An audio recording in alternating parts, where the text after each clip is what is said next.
welcome to the Rosenbach Podcast. I'm your host, Alex Ames, Associate Curator of the Rosenbach Museum and Library in Philadelphia. This is Season 2, History Behind the Scenes, in which we explore the Rosenbach's remarkable historical collections, travel behind the scenes into the work of the institution to preserve its treasures, and engage in critical conversations about the place of rare books, libraries, and museums in modern-day American civic life. This episode is the third installment in a mini-series titled Rosenbach Test Kitchen, in which my colleagues and I prepare exquisite culinary dishes, inspired by historic menus and letters in the Rosenbach's collection. In the last 2 episodes of the Rosenbach podcast, we've been exploring the Rosenbach's collections and preparing culinary dishes based on food items we discovered in 2 manuscripts. A travel journal kept by a British man named James Moxon as he traveled across the United States in the 1850s, and a handwritten letter in which Thomas Jefferson describes Parmesan cheese. The big moment has finally arrived when the 3 cooking contestants, Director Kelsey Bates, Registrar Jobi Zink, and I, will present our dishes to our judges, Librarian Elizabeth Fuller and Curator and Director of Collections Judith M. Guston. We are excited and a little nervous to hear their feedback on what we've prepared. Thank you so much, Elizabeth and Judy, for joining us in Jobi's dining room today for the final stage in this exhilarating competition. Thanks, Alex. I'm excited.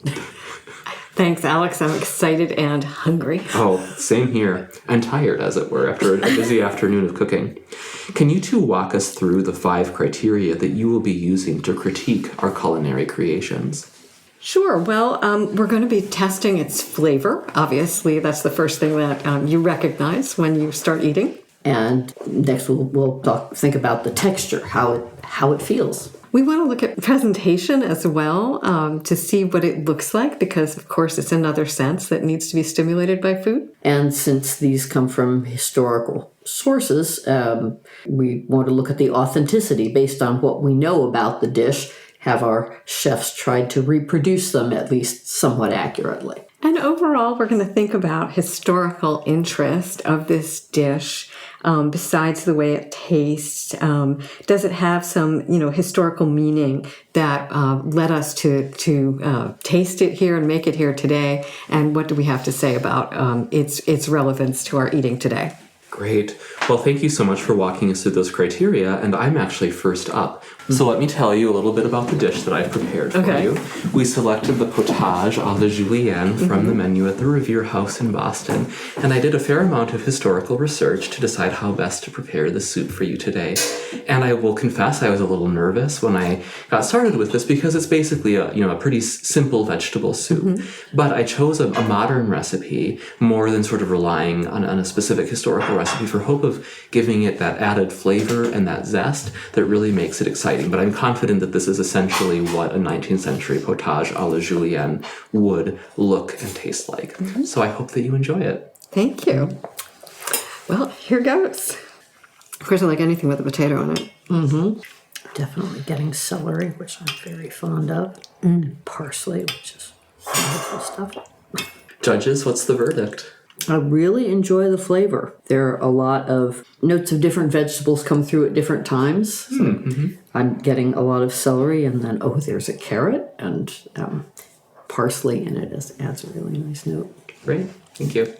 So I want to talk a little bit about texture. I really like that there's a nice creamy consistency to the liquid part of the soup, but you're also having the experience of tasting feeling the density of the vegetables that are in there, but you can also, in agreement with Elizabeth, you can also taste them each individually, which is really nice.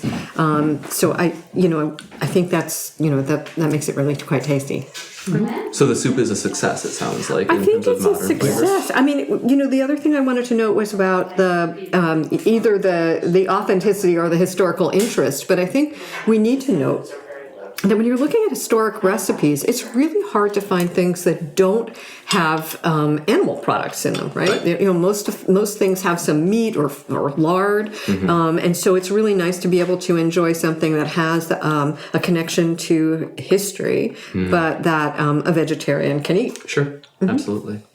Well, thank you so much for the feedback. I appreciate it. I am now going to go prepare my turkey for presentation to you. And this is sort of the exact opposite of the experience that you just had. This is obviously a meat-based dish. And this one, I basically worked only from the Hannah Glass recipe, the Hannah Glass Art of Cookery book from, I want to say 1745, if I recall.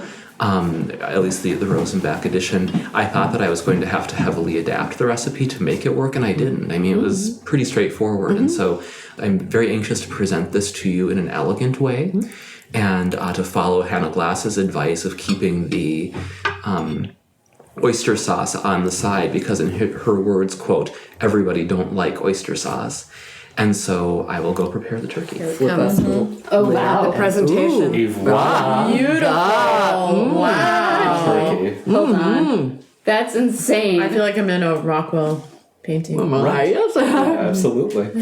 So, this turkey was made according to the instructions of Hannah Glass in the Art of Cookery. And basically, the preparation of the turkey itself was totally standard. But you'll notice that I'm presenting it here on a platter that is evocative of Staffordshire transfer printware, which certainly would have been appropriate to the 1850s. And that's why I decided to make this choice for this particular piece of china, both historical authenticity and presentation. You'll also note that I included lemon slices around the edge of the turkey. Now, usually we don't associate lemons with turkey, but given that this is also going to be a seafood dish, sort of, with the oyster sauce, and the fact that lemons appear in the oyster sauce itself, I wanted to evoke that feeling as well. This isn't a standard way that we think about presenting turkey today. So you'll see that the meat turned out beautifully with a nice crispy skin and tender interior. And I will be planning to serve up a small portion to Elizabeth first to sample with the oyster sauce. It's like a lighter than I thought it would be. It's really quite I think beautiful. about Chinese oyster sauce. Yeah, it's sort of a yellowish, Now we know. brothy color. And so, Elizabeth, if it's okay with you, I will remove your potage bowl. When I've had one more. Okay. You'll let her finish her I think bowl. she likes it. Oh, good. And then I will serve up a small portion of turkey for you to enjoy. So I can comment on the historical part in the presentation. Please do. Yes, good. The sauce is spreading a bit, but you'll see that the oysters are presented Thank you. only on one piece of turkey. Very good, thank you. And I will sit here in my spot and await your assessment. As you've already noted, it certainly looks lovely. We've got a crispy skin and a nicely moist interior. I like that. There's you put cloves and nutmeg on it. Yes, Very which is perceptive, not, yes. Yes. So Hannah Glass in her cookbook calls for the use of nutmeg and cloves. She actually suggests doing so as part of a stuffing, but rather than creating a stuffing for the turkey, I spiced it with nuts, with nutmeg, cloves, and I stuffed the interior with thyme and onion. Yeah, I'm very used to nutmeg and cloves in a dinner that features turkey, but not with the turkey itself. So I think they go very nicely together. And here's the moment of truth. Elizabeth is about Oyster. to try the oyster sauce, That not everyone likes, but not apparently. everyone likes. I can tell you what's in the oyster sauce. It's water, the oyster liquor, or the juice of the oysters themselves, a dozen oysters, white wine, and butter, a quote-unquote piece of butter coated in flour, as Hannah Glass describes it in The Art of Cookery. I think it's a very light flavor. The wine and the lemon there's a little acid brightness there, and the sea flavor of the oyster is there, but it's very mild, and it really works well with the turkey. Oh, really? Now, do you like eating the actual oyster with the turkey, or do you sort of prefer just the sauce and not the oyster itself? I had a piece of oyster, and it was just fine. I'm going to count that as a success. Well, I think that the presentation part is really delightful, to use a period type plate for a period type meal. So I think that lets us a little closer to the experience that a diner in that time would have had. So I think that's really fun. Thank you. I just happened to own a dish like that. So I thought now's the time to use None it. of us is surprised. Right. Great. Well, shall I dish up some turkey for you as well, Kelsey? Absolutely. And would you like oyster sauce or Yes, not? I would. Okay, very good. We're going to try the oyster sauce, folks. So the oyster sauce I like. The oysters I'm not that crazy about. I'm not a big oyster person anyway, though I will eat them. So what do they taste like? I mean, I've never had any shellfish. So are they salty, Yeah, briny. briny, umami-ish? Not extremely briny. Not extremely, right? Well, does the turkey get brined? I mean, I did have eaten kosher turkey way in my past, but and that is, always kosher meat's always salted. I don't believe this was. This was not brined. Yeah. So it's it's a other light, mild flavored one. But I've never found kosher turkey to have much more salty flavor than a regular turkey. It just Depends on who you're dealing with. Who does your turkey regularly then? Like if you're a salty person, then the kosher turkey's not going to be much more. But if you don't do a lot of salt, I will tell you about that when Alex is. Sorry, I got a little bit too much ginger in here. this is beautiful. I have to say, it's light, bubbly. I did not take an oyster itself. I just had the sauce. It's briny, but not overpowering. Yeah. Oh, it's not overpowering at all. It's the right balance. Yeah. With the Yeah. turkey. Yeah. No. Turkey is very well done, like properly done. Not. Yes, not well done. Should I? I was gonna say you can broil. Okay.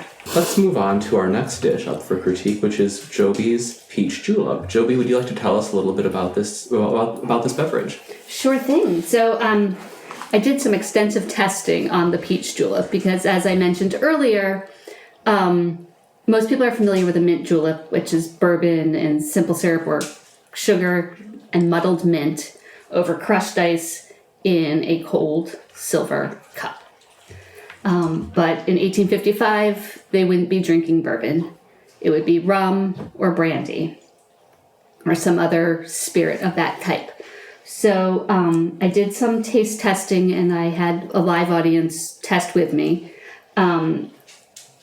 We did white rum and aged rum because that was actually my big question is what kind of rum would they be drinking?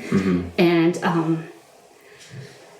the answer somewhere between white and aged. It wouldn't have been like the beautiful pure white like Bacardi that you have, and probably wouldn't have been aged in barrels for 5 years either. So I did a test of white rum with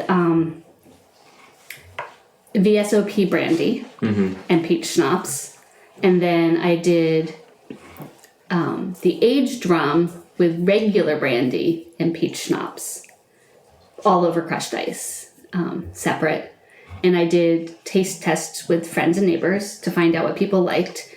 And then there were 13. There was 8 in favor of the white rum and 5 in favor of the dark or the aged rum. And I asked what about it they liked. And everyone who liked the white rum liked it because you could taste the peach. And it was sweeter.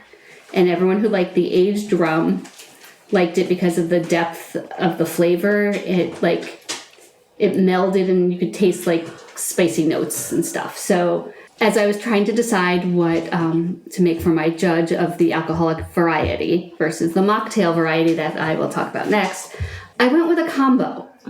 I went with both the white rum and the aged rum in equal parts because I know that Elizabeth does not drink a lot, but I also know that she likes the depths of flavors. So I wanted the peach notes to be there, and I also wanted the sweeter, darker, deeper notes to be there. So this is a combination, and then it would be served with mint, and I can go into the whole history of where we get julep from, but that's not necessary. So cheers. Cheers indeed. Yeah. Elizabeth, do you have any comments that you'd like to share in your assessment of this beverage? Flavor's brighter than I was expecting. It's not terribly sweet, but the peach does come out, and so that seems to be because of the aged rum. Yeah. Yeah. So. Yeah. Fun times. And then I also made a mocktail for my non-alcoholic drinking judge. And this is a take on the Moscow Mule.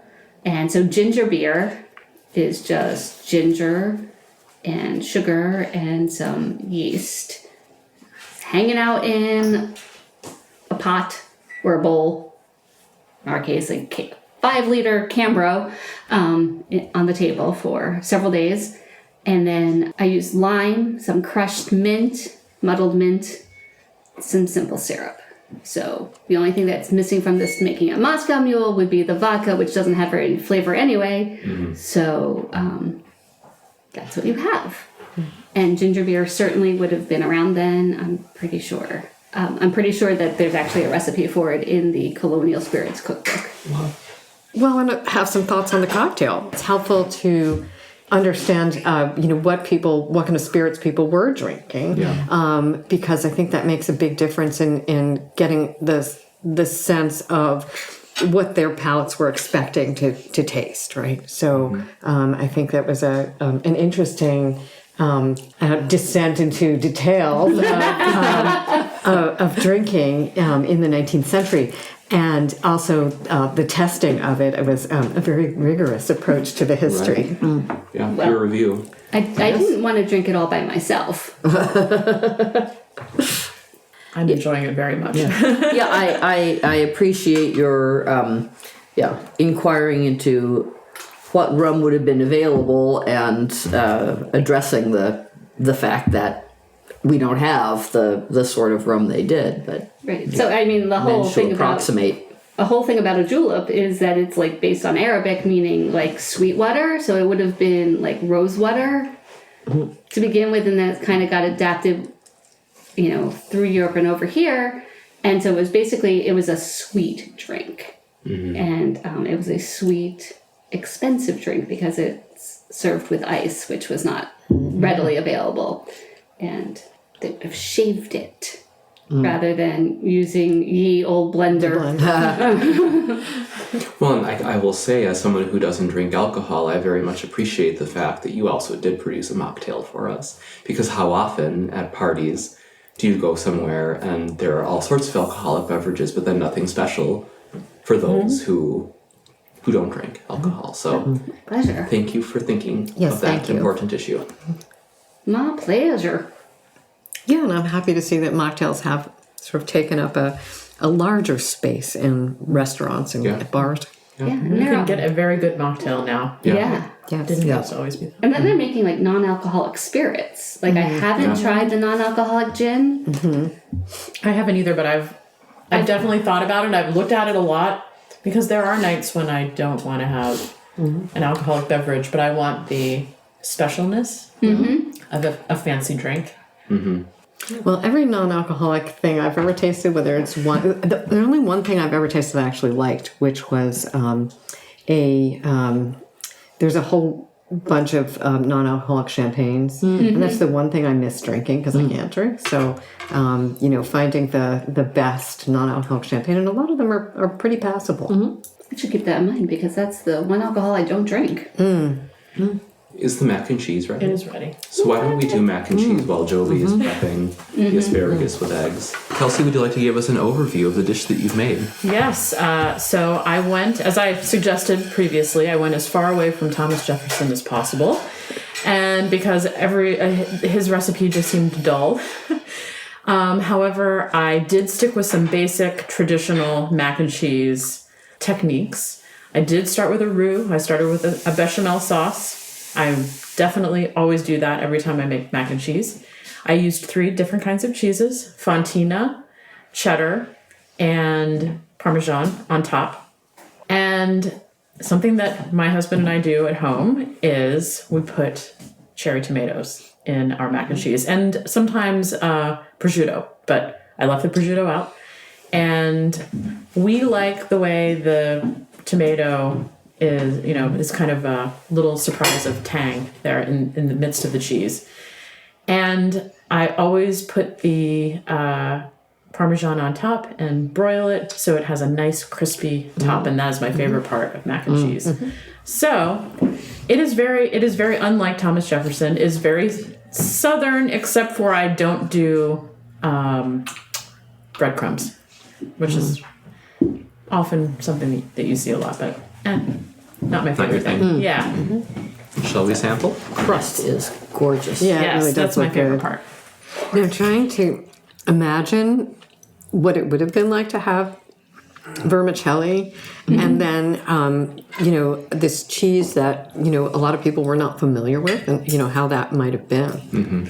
It must have been a lot lighter. I mean, it must have been mostly pasta with light cheese, not like this. I mean, this is This is a lot of this cheese. is a cheesy cheese with some casserole. pasta. Yeah. Yeah. Which again brings us back to the point that we discussed earlier of just how rich our flavor palettes have become in recent years, with variety of ingredients, a variety of spices. Yes. So I think it's useful to imagine what it would have been like to have much more limited. And of course, your homage to the New World with the tomato. Yes. Yes. I don't know why I did that. At some point, I just said, "Oh, let's throw some tomatoes in," and we liked it so much that I do it almost every time. So judges, assessments, commentary. Well, it's got cheese. I mean, how how bad could that be? Yeah. So I think in terms of the departure from history, I mean, I think that really is a it's not only innovative for this meal, but it's an interesting way of just expressing the fact that our palates are completely different, as well as access to materials, right? Right. So I imagine that the mac and cheese that. Or the macaroni and cheese that Jefferson would have eaten would be something that we would just go like, ugh. So this is certainly a delicious dish, and I do like the tomato in there quite a bit. I think I have a idea of the part of the mouthfeel from the fact that I grew up not with mac and cheese, but with spaghetti and cheese, and what we tended to call spaghetti was vermicelli. So the same shape that Jefferson would have been using is what I'm used to. But it's just delicious. Yes. And also, much. Elizabeth, you commented on texture. But Judy, do you have any comments on texture? Because what I'm seeing visually here is this is a rich texture. You have that crispy top. You have a tender, creamy interior. Right, and the crispy top, of course, is provided by that, Parmesan cheese that we know that our founders were trying to find a place to make in an environment that would be suitable for making Parmesan cheese. So this is a kind of reminder that this is the thing it's based on, right? Yeah. So, I like that the texture helps you think about that. And, of course, who doesn't love crunch? Yeah. And everything else is very creamy and delicious. Yeah, because it's on the top and not mixed all the way through. We do get some of that distinct Parmesan tastes, not just blended in. So we do get some idea of Jefferson's cheese flavor. Interesting. Well, yet again, I mean, something we talked about in the first episode of the podcast, the first episode of Rosenbach Test Kitchen, is this idea that what we do when we interpret history using primary sources is create interpretations for modern times that are based on historical source material, but that can never truly expose us to the past as it really was. And I think that this is a nice example of how this is the case, right? That we've created something, Kelsey has created something for present times that speaks to, is in dialogue with the past, but is, appropriate for the 21st century as well. May I have some now? Yes. And what are the other two cheeses? Fontina and what? Fontina and cheddar. And cheddar. But it's mostly Fontina. The cherry tomatoes, I like what the heat does to them. Yes. They can be a little dangerous to bite into when they're very hot. Yes. But That's true. You can always stick a fork in first if you're worried about that. That's true. It is fun once you've ascertained that they're safe. I think the judges are going to have a hard time because there are so many different metrics to actually use. Yes. Yeah. Choosing one dish. I mean, and that's how we design the competition. Anyway. So there's a certain choice to be made. Yeah. Is this really a competition? Is there really a crown? There is no crown, and It's not really a honor. competition. Yeah, it's more for honor and glory. Jobi, how are we with the asparagus at this point? We are nearly ready to serve. Eggs are an issue. I'm ready if you are over I here. am ready. Okay, which side do you want to come from? I'm This going to come side? from this side. Okay, you want me to push this out of the way? Correct, but all right. So this is not as beautiful as it should be. There's the egg. Pretty. Nice, thank you. And if you would like hot sauce, It's okay. are you ready? I'm gonna stay away from that for at least for the moment. Oh, and I see someone who would love you to drop that egg. And I was going to break it as soon as it got there anyway. So. I like the crunchy ends on the asparagus. I have to say, I was just assuming, and I do not know why. I was just assuming Alex, do it you would be want steamed. asparagus and egg? Please, thank you. Perfectly poached egg, Jobi. Yeah, it is really good. So, judges, Yes. what are your critiques of Jobi's asparagus with egg? It's a really interesting combination of taste. I like the grilling of the asparagus because it adds some flavor to it, which is nice. You know, it caramelizes a little bit, and that adds to it. I mean, I just wouldn't have thought of this combination at all. So it's an interesting taste mixture. But let's see. So that's the sort of texture. The grilling. Presentation. My egg looked lovely. Oh yeah. You know, obviously this is a recipe. It's just that we didn't really know how they wanted us to make it, right? It's like, what do you do with the asparagus? What do you do with the egg? I always thought about making a quiche because, like, asparagus with egg. That's kind of what you think about, right? I really like the flavor of roasted asparagus. I was a little surprised when it came out because I realized that I had automatically been thinking of it being steamed. I wonder if they would have roasted it at the time, seeing that asparagus. One thing we noted when we were looking at these historic menus is how few fresh foods there were. Noting that at that time of year in Boston, there weren't a lot of fresh vegetables What time of year available. was it? It was April.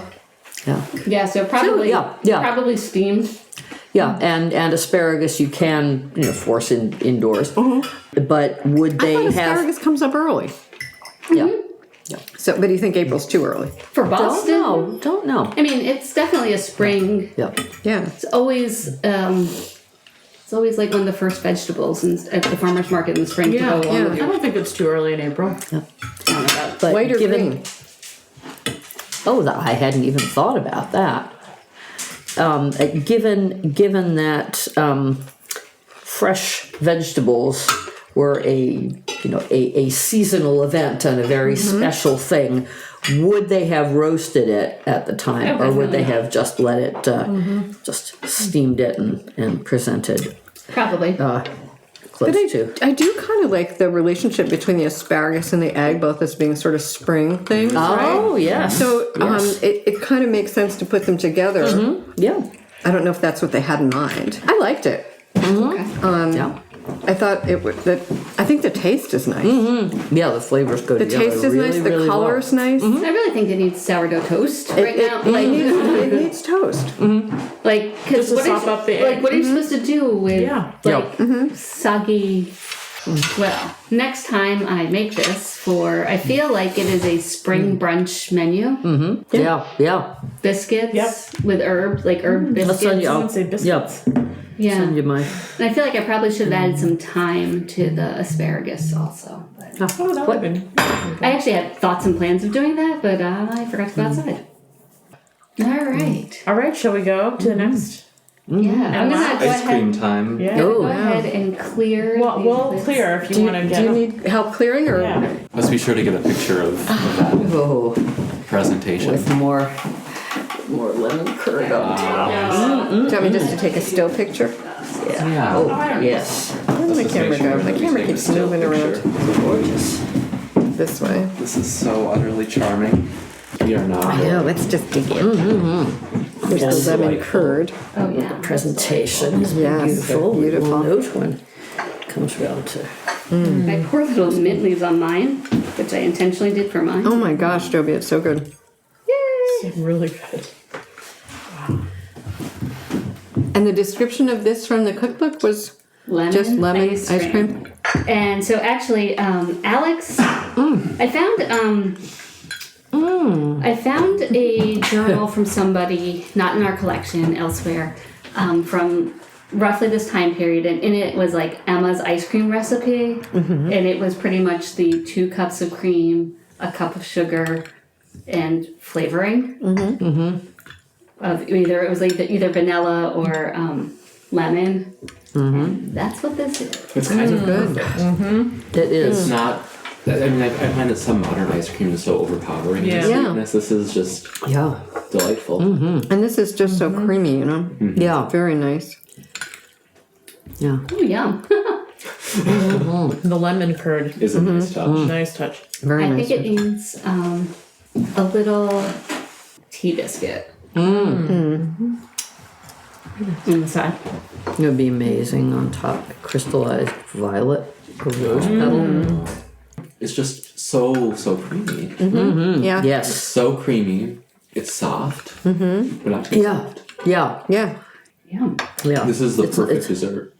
It's like it's really it's is. refreshing. Very it's like refreshing. Right. you're not gonna like leave here being like, oh my god, why did I eat that? I rarely find ice cream refreshing, but this is just perfect. Yeah. And the flavor is so intense Yeah. that I can savor a bit at a time and not want to just keep shoveling it in. I mean, I kind of want to shovel it in. Yeah, I mean, Well, part of me does, but I don't resent myself when I make myself slow down. Yeah.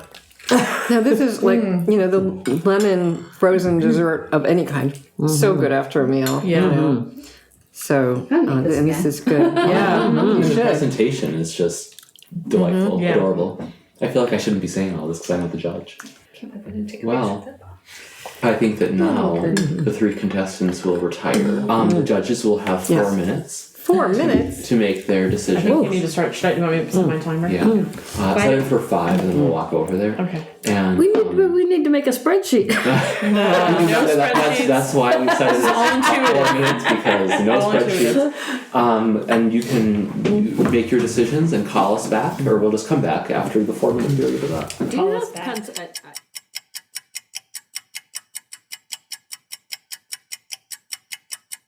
Okay, we finished ahead of time. I'm amazed, you guys, that you were able to come up with it that quickly. Well, I think we had a lot of agreement. Yeah. And we had 6 dishes for 5 categories, so we put 2 of them in one category. And then we came up with a grand prize winner. What's the so grand exciting. prize? I don't know. Oh, we're gonna lead up. We're going to ask for more. Yes. Okay, so Elizabeth, do you want to go through each of the categories? Yeah. All right. Well, in the flavor category, we have a tie because we have mac and cheese, and we have lemon ice cream. Nice. Do you want me to do texture? Yes. So texture, we liked the sort of combination of the creamy and the crunchy for the soup. Yes. Yeah. It sounds. I'm so happy. Yeah. If I'm just thinking about texture, what texture does soup have? It's liquid stuff, but no, it was really really lovely. Yeah, it was crunchy, good. tender. You know, they were very tender, but still had body. Well, that's what they say about me. I'm not touching that. All right. So Elizabeth, you're doing presentation. Presentation, yes, the asparagus was, yes. We loved the color combination, and we thought the eggs were beautiful. Yes. Eggs are well done. Very well done. Yeah. Yes. So, but also that, when you think about the other things, so we're looking at a lot of white food, right?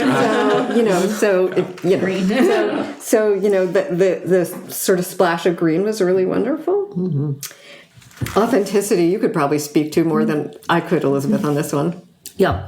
I feel that the turkey was very, I mean, Alex took a lot of time to research, just, find a recipe, find out what the ingredients were, figure out how it would have been done. And the plate. Yes. That's right. Yes. Yeah. Yes. And then historical interest. given the research done here, we gave that to the julep. Yeah. So, and then we thought about how the grand prize winner would sort of reflect all of these things at a very high level. So, drum roll. Yeah. Lemon ice cream. Yes.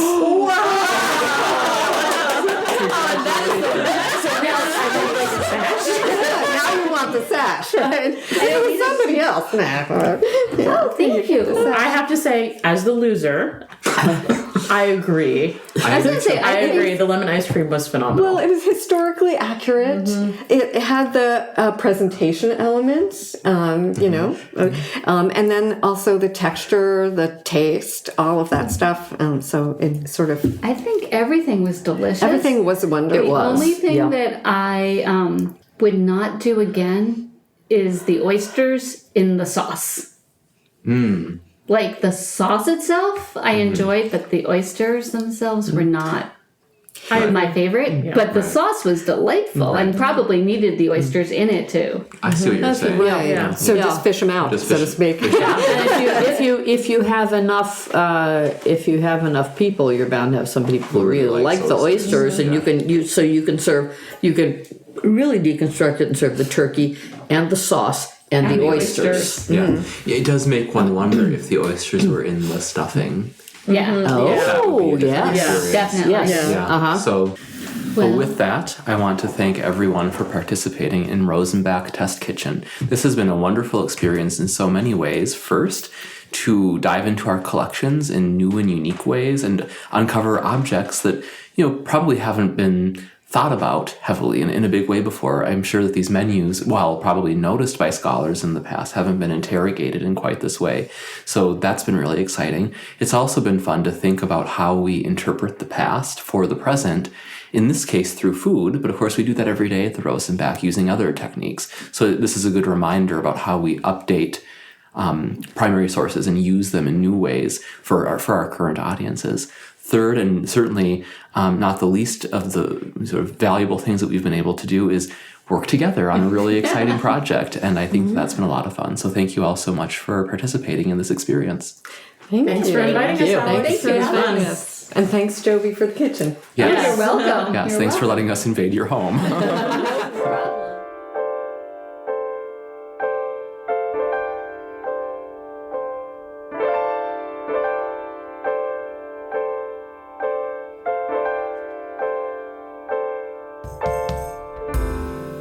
Thank you for listening to the Rosenbach Podcast. Check back soon for another glimpse into the Rosenbach Museum and Library's remarkable collection of rare books, manuscripts, art, and artifacts, and for more fascinating conversations about history, art, and culture. To learn more about the Rosenbach, visit rosenbach.org. We host a variety of on-site and online events and public programs, and always welcome questions from listeners about how to use our collections. Our holdings are always accessible to researchers who make a free appointment to visit our reading room. The Rosenbach's community reaches all around the globe, brought together by our love for history, rare books, manuscripts, and the arts. I hope you will consider supporting the Rosenbach Museum and Library and this podcast by becoming a member today. It's one of the best ways to help us with projects like this. Memberships start at just $55 and give you access to everything we have to offer, online and in person. If you cannot make a financial contribution, please give our podcast a good rating on Apple Podcast or wherever you listen to help us build our audience. The theme music for Season 2 of the podcast is a setting of the poem Longings, written by poet, artist, and educator Nellie Rathbone Bright in 1927. Bright co-founded the Black Opals, a collective and literary journal showcasing young Black writers in Philadelphia in the late 1920s. The musical version featured here was performed by Yolanda Wisher, Paul Geis, V. Shane Frederick, Mark Anthony Palacio, and Sir Lance Gamble. I want to flee to a cool city. The Rosenbach Podcast is supported by a grant from the Evelyn Toll Family Foundation. Thanks again, and I look forward to continuing our conversation about history on the next episode of the Rosenbach Podcast. In the heart of me, drums in my ears, and my lips are wet with the tang of the sea.